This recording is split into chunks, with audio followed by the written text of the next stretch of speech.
শিৱসাগৰৰ সমাজ তথা সাংস্কৃতিক জীৱনৰ শৈক্ষিক বৌদ্ধিক জীৱনৰ এগৰাকী পুৰোধা ব্যক্তি অগ্ৰণী ব্যক্তি শুভকৰণ শৰ্মা ডাঙৰীয়াৰ যোৱা 8 নৱেম্বৰত পৰলোকপ্ৰাপ্তি ঘটে আৰু আজি শিৱসাগৰীয়া ৰাইজৰ উদ্যোগত ৰাজহুৱা শ্ৰদ্ধাঞ্জলি জ্ঞাপন আৰু তেখেতৰ দ্বাৰা অনুদিত আৰু প্ৰণীত কেইবাখনো গ্ৰন্থ আনুষ্ঠানিকভাৱে উন্মোচন কৰা হয়। শুভকৰণ শৰ্মা ডাঙৰীয়া আচলতে যদিও মাৰোৱাৰী সম্প্ৰদায়ৰ এজন ব্যক্তি, তেওঁ আচলতে আজীৱন অসমীয়া সমাজৰ কাৰণে, অসমীয়া ভাষা সাহিত্যৰ কাৰণে আৰু অসমীয়া শিক্ষাৰ কাৰণে বিশেষকৈ শৈক্ষিক বৌদ্ধিক জগতখনত তেখেতে অপৰিসীম অৱদান আগবঢ়াই থৈ গৈছে। সম্পূৰ্ণ অসমীয়া মাধ্যমৰ বিদ্যালয়ত পঢ়া শুনা কৰিছে। প্ৰাথমিক শিক্ষা গ্ৰহণ কৰিছিলে শিৱসাগৰ টাউন 1 নম্বৰ প্ৰাথমিক বিদ্যালয়ত। হাইস্কুলীয়া শিক্ষা গ্ৰহণ কৰিছিলে শিৱসাগৰ চৰকাৰী উচ্চতৰ মাধ্যমিক বিদ্যালয়ত। কলেজীয়া শিক্ষা গ্ৰহণ কৰিছিলে শিৱসাগৰ কলেজত আৰু ইউনিভাৰ্চিটি স্নাতকোত্তৰ শিক্ষা গ্ৰহণ কৰিছিলে ডিব্ৰুগড় বিশ্ববিদ্যালয়ত। স্নাতকোত্তৰ শিক্ষা তেওঁ ৰাজনীতি বিজ্ঞান বিভাগত গ্ৰহণ কৰি তেখেতে শিৱসাগৰ কলেজত অবৈতনিকভাৱে শিক্ষকতা কৰিছিল, স্কুলত শিক্ষকতা কৰিছিল আৰু যদিও তেওঁ পেছাগতভাৱে ব্যৱসায়ী আছিল, মূলতঃ কিন্তু তেখেতে ভাষা সাহিত্য চৰ্চাৰ ক্ষেত্ৰত তেখেতে অপৰিসীম অৱদান আগবঢ়াই থৈ গৈছে।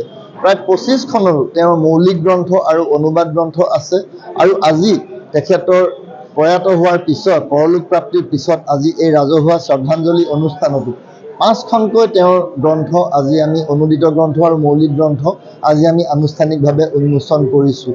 তাৰ লগতে তেখেতে আমাৰ যিটো শিৱসাগৰৰ 7ম পুৰুষীয়া ঐক্য সম্প্ৰীতি সংহতি আৰু সমন্বয় তাৰ কাৰণে তেওঁ অহৰহ চেষ্টা কৰিছিল।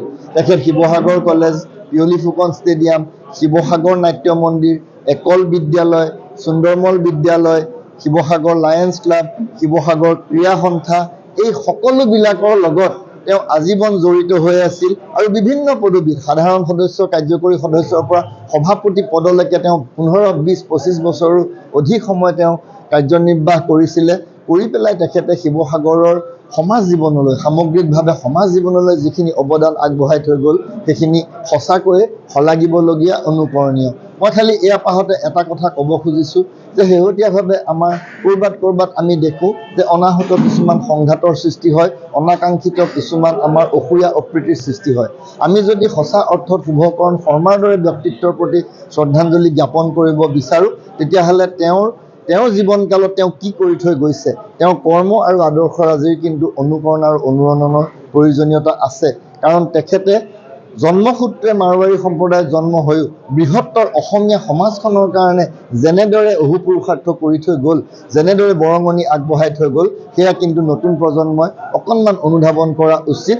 অলপমান তেওঁলোকে এইটো বুজি পেলাই কামত আগবঢ়া উচিত। তেতিয়া আমি বিচৰা সমাজখন, আমি বিচৰা শিৱসাগৰৰ সেই ঐক্য সম্প্ৰীতি সংহতি সমন্বয়ৰ সমাজখন আমি বিচাৰি পাম, আমি গঢ়ি তুলিব পাৰিম।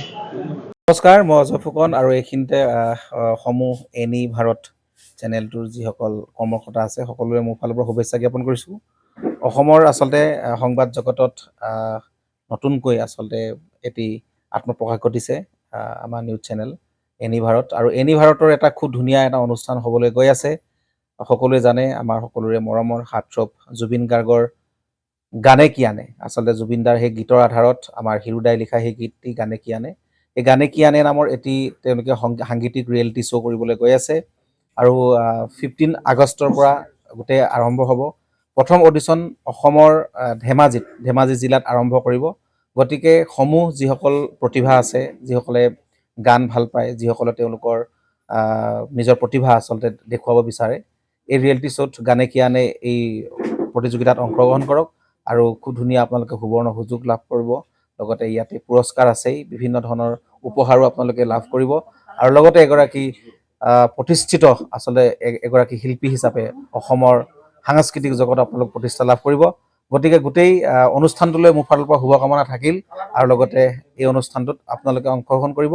আমিও আছোঁ আৰু সকলোকে আমি লগ পাম। ধন্যবাদ।